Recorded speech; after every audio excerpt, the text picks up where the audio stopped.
اللہم صلی علی سیدنا محمد وعلی آل سیدنا محمد وبارک وسلم۔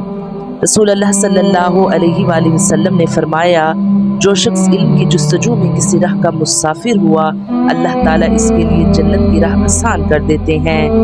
حضرت عباس بن عبد المطلب رضی اللہ عنہ فرماتے ہیں کہ انہوں نے رسول اللہ صلی اللہ علیہ وآلہ وسلم کو فرماتے ہوئے سنا کہ اس شخص نے ایمان کا ذائقہ چکھ لیا، یعنی وہ ایمان کی لذت اور حلاوت سے سرشار ہو گیا، جو اللہ کے رب ہونے اور اسلام کے دین ہونے اور محمد صلی اللہ علیہ وآلہ وسلم کے رسول ہونے پر راضی ہو گیا۔